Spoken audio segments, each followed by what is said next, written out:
ही केस documentary आहे शरॉन आणि ग्रीष्मा नामक कपलची. हा जो व्हिडिओ तुम्ही पाहताय तो 22 ऑगस्ट 2022ला रेकॉर्ड करण्यात आलेला आहे.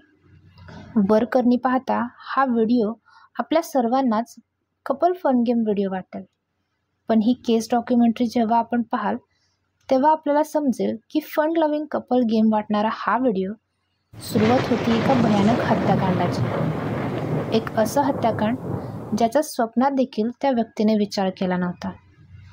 ग्रीष्मा आणि शरॉनची लव्ह स्टोरी पुढे एका क्राईम स्टोरीमध्ये कशी बदलली, असं अचानक काय झालं ज्याच्यामुळे ग्रीष्माने तिच्या प्रेमात अखंड बुडालेल्या शरॉनचा अत्यंत क्रूरपणे मर्डर केला, हेच आपण या केस डॉक्युमेंटरीमध्ये पाहणार आहोत.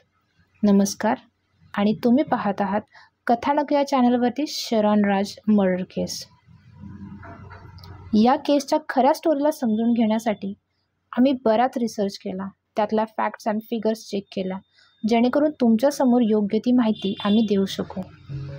तर या लव्ह स्टोरीची सुरुवात एखाद्या फिल्मच्या स्टोरीप्रमाणे होते.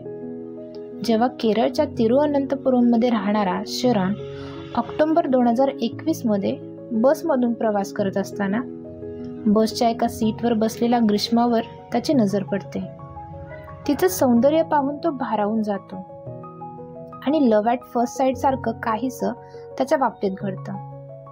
लकीली त्याला तिच्या बाजूला बसण्याचा चान्स भेटतो आणि त्यांचं बोलणं चालणं होतं. बसमधून सुरू झालेला हा प्रवास पुढे जाऊन प्रेमाच्या नात्यात रूपांतरित होतो. 23 वर्षांचा शरॉन राज मेडिकल मिशन ख्रिश्चन कॉलेजमध्ये BSc रेडिओलॉजीच्या फायनल इयरमध्ये होता, तर ग्रीष्मा ही तमिळनाडूमधील कन्याकुमारीतील मुस्लिम आर्ट्स कॉलेजमधून इंग्लिश लिटरेचरमध्ये पोस्ट ग्रॅज्युएशन करत होती. दिवसेंदिवस त्यांचं प्रेम वाढत चाललं होतं. ते एकत्र फिरत असत, एकमेकांबरोबर टाईम स्पेंड करत. ग्रीष्मा म्हणजे शरॉनसाठी त्याचं जगच झाली होती जणू. पण हेच जग त्याच्या जगण्याच्या अंताचे पुढे जाऊन कारण बनेल असं कोणाला माहिती होतं. अवघ्या 4 महिन्यातच परिस्थितीने असे काही रूप घेतले की या लव्ह स्टोरीचा शेवट एका क्राईम स्टोरीने झाला. फेब्रुवारी 2022 पासून थोड्या वेगळ्या गोष्टी घडू लागल्या. शरॉनला या गोष्टीची भणक देखील नव्हती की ग्रीष्माच्या घरातल्यांनी तिच्यासाठी स्थळ बघितलेलं आहे आणि ती देखील त्या स्थळाला घेऊन खूप खुश आहे. आणि त्यामागचं कारण देखील तसंच होतं. ते म्हणजे ज्या मुलासोबत तिचं लग्न ठरलं होतं तो मुलगा नगरकोविलमध्ये राहत होता आणि आर्मीमध्ये होता. एका स्टेबल जॉबवाल्या मुलग्यासोबत आपली लाईफ सेट होईल असा ती विचार करत होती.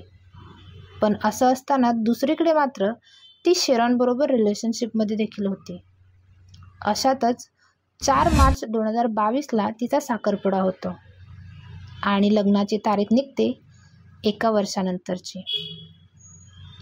साखरपुडा झाल्याची बातमी शरॉनला कळते आणि ती कळताच तो ग्रीष्मासोबत असलेले सगळे नातं तोडून टाकतो. मात्र ग्रीष्माला एकीकडे लग्न देखील करायचं असतं आणि दुसरीकडे शरॉनसोबत असलेले प्रेमसंबंधही टिकवून ठेवायचे असतात. अर्थातच ग्रीष्मा 2 नावांवरती सावर होती. कोणा एकाला त्याचा जबर फटका हा बसणारच होता. ग्रीष्मा शरॉनला भेटून त्याला समजावून सांगते की हा साखरपुडा माझ्या मर्जीविरुद्ध झाला आहे आणि मी लग्न हे तुझ्याशीच करेल. खरं तर हे सर्व ती खोटं बोलत होती. तिला फक्त आपलं लग्न होईपर्यंत शरॉनसोबत प्रेमसंबंध टिकवून ठेवायचे असतात. हळूहळू 1 वर्षाचा कालावधी पूर्ण होऊ लागतो आणि लग्नाची तारीख जवळ येते. लग्नाची तारीख जसजसं जवळ येते हे पाहून ग्रीष्मा शरॉनला आपल्यापासून दूर ठेवण्यासाठी वेगवेगळे बहाणे करू लागते. त्यातच तिला एक आयडिया सुचते. ती शरॉनला सांगते की माझ्या कुंडलीमध्ये मंगलदोष आहे, माझ्याशी लग्न करणारा जिवंत राहू शकत नाही. मात्र हा डाव तिच्यावरतीच उलटतो, कारण शरॉन तिला म्हणतो की मी अशा कोणत्याही गोष्टींवरती विश्वास ठेवत नाही आणि आत्ता या क्षणाला मी तुझ्यासोबत लग्न करतोय. आणि त्याच दिवशी दोघांनी केरळमधील वेटुकाट चर्चमध्ये जाऊन लग्न केलं. एवढंच नाही तर त्यांनी 13 मार्च आणि 18 मार्चला केरळमधील हॉटेल गोल्डन कॅसल इनमध्ये जाऊन नवरा बायकोसारखे आयुष्य देखील जगले. ग्रीष्माला आता कळून चुकलं होतं की शरॉन आपला नाच सहजासहजी सोडणार नाही. शेरॉनचं आपल्यावरील वाढलेलं प्रेम पाहून ग्रीष्मा त्याला आपल्या आयुष्यातून दूर करण्यासाठी आता जीवघेणी पावलं उचलण्याचा निर्णय घेऊ लागली. तिने शेरॉनला केरळमधील ओल्ड मार्तंडा ब्रिजवर बोलवून ज्यूस चॅलेंजच्या नावाखाली शेरॉनच्या मृत्यूचा डाव खेळला. तिच्या हातात 2 स्लाईड्सच्या बॉटल दिसतायत.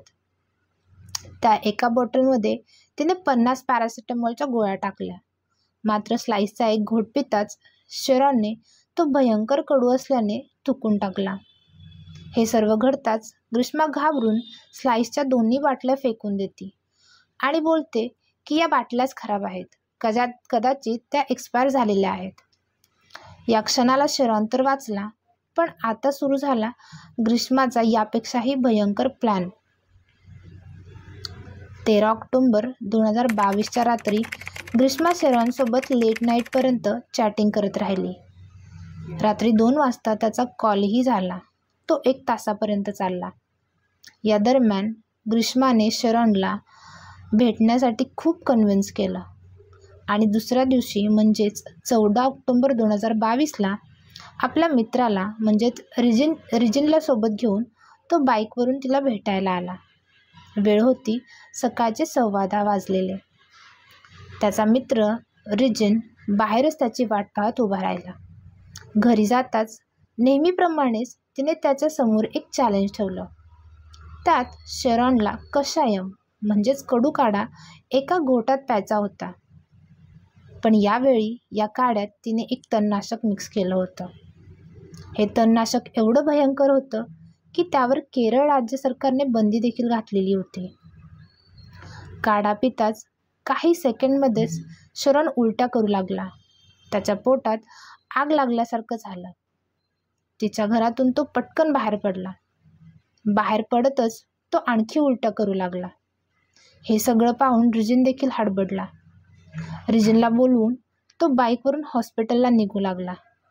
जाताना वाटेत थांबून त्याने उलट्या केल्या.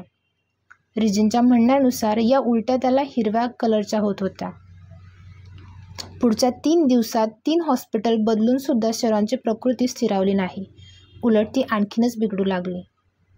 शेरॉनने स्वप्नात देखील विचार केला नव्हता की ज्या मुलीवर आपण एवढं प्रेम करतो ती मुलगी आपला जीव एवढा निर्घृणपणे घेईल ते. या विषाबद्दल ग्रीष्माने एवढं सर्च करून ठेवलं होतं की जर हे विष पिऊन 24 तासात त्यावरती इलाज झाले नाहीत तर त्या माणसाचा मृत्यू निश्चितपणे होणार.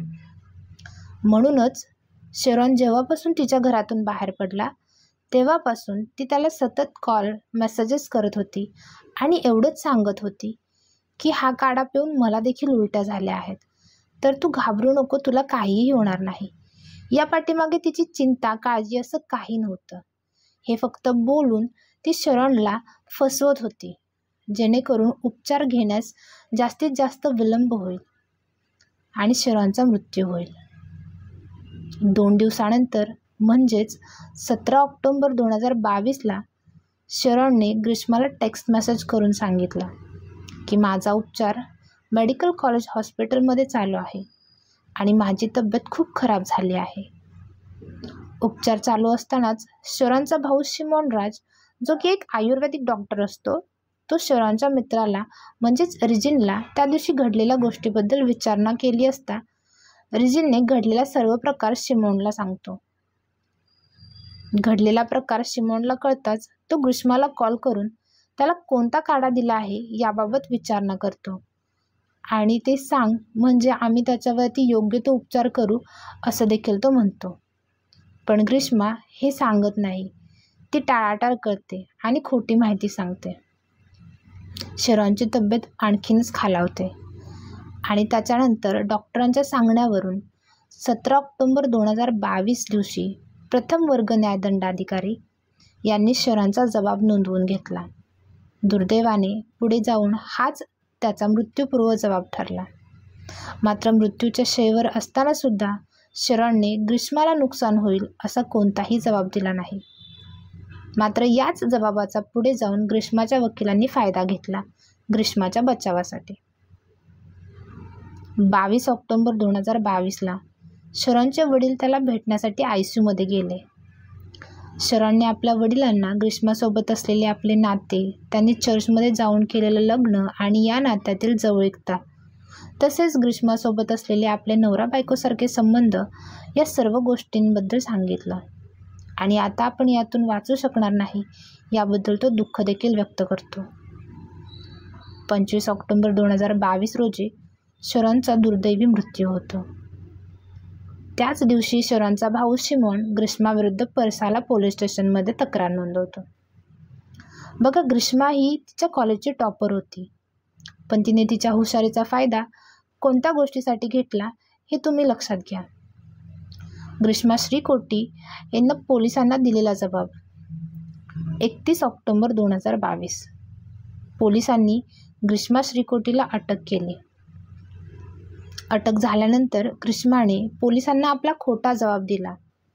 त्यात ती सांगते, माझं लग्न ठरल्यानंतर मी शरणच्या आयुष्यातून निघून जाण्याचा प्रयत्न केला, मात्र शरणला हे प्रेमसंबंध कोणत्याही परिस्थितीत तोडायचे नव्हते.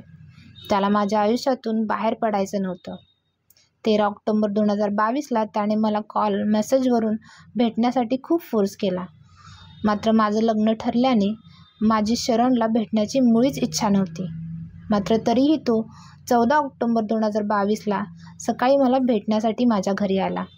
घरी आल्यानंतर बेडवर साखरपुड्याचा अल्बम आणि माझ्या ठरलेल्या नवऱ्यासोबत माझे चॅटिंग पाहून तो खूपच भडकला आणि त्या रागात त्याने मला मारहाणसुद्धा केली. हे सर्व चालू असताना मी त्याला शांत करण्याचा प्रयत्न केला, तेव्हा तो बोलू लागला की हे तुझं लग्न मी मोडेल. आपल्या नात्याबद्दल तुझ्या भावी नवऱ्याला सर्व सांगेल. माझ्याकडील आपले व्हिडिओ, फोटो, आपले चॅटिंग, कॉल रेकॉर्डिंग त्याला दाखवेल, अशी धमकी घालू लागला.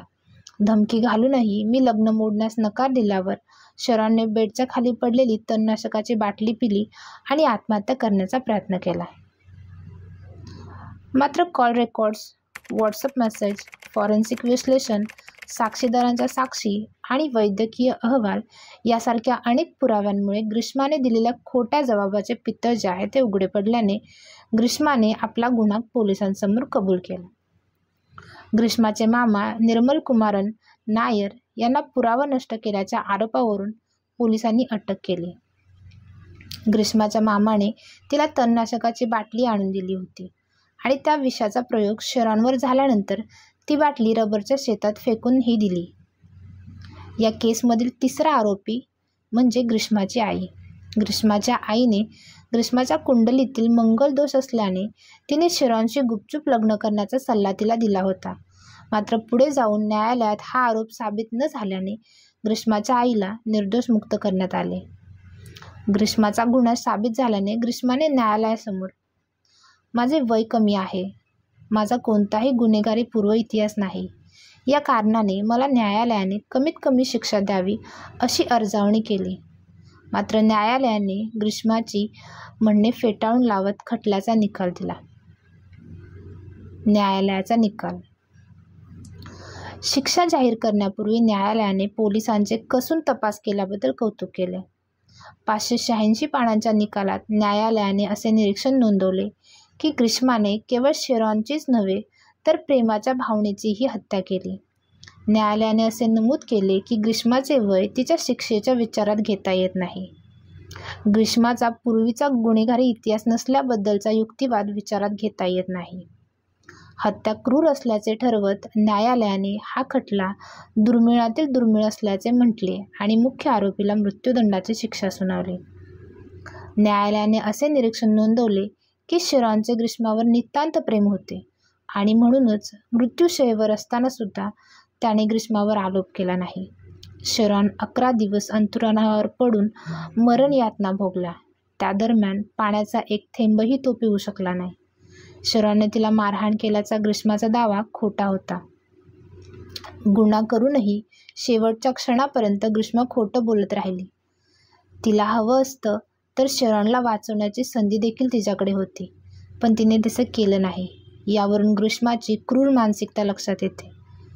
हत्या क्रूर असल्याचे ठरवत न्यायालयाने हा खटला दुर्मिळातील दुर्मिळ म्हणजेच रेअरेस्ट ऑफ रेअर असल्याचे म्हटले आणि मुख्य आरोपीला मृत्यूदंडाची शिक्षा सुनावली. तर ग्रीष्माचे मामा निर्मल कुमारन नायर यांना पुरावा नष्ट केल्याच्या आरोपावरून 3 वर्षाची शिक्षा सुनावली. ग्रीष्माच्या आईला निर्दोष मुक्तता करण्यात आली. या गोष्टीवरून आपल्याला एवढंच लक्षात येतं की नात्याची सत्यता तपासणं खूप गरजेचं आहे. कोणत्याही गोष्टीचा हव्यास किंवा अतिरेक हा शेवटी घातकच. ग्रीष्माला आपल्या भावना सांभाळता आल्या नाहीत आणि आणखी चांगलं काहीतरी मिळवण्याच्या नादात एका निष्पाप व नितांत प्रेम करणाऱ्या व्यक्तीचा तिने जीव घेतला आणि स्वतःच्या आयुष्याचा देखील. So be kind towards other and yourself too. You never know what tomorrow brings for you. भेटूयात नेक्स्ट स्टोरीमध्ये. Till then stay safe, stay happy.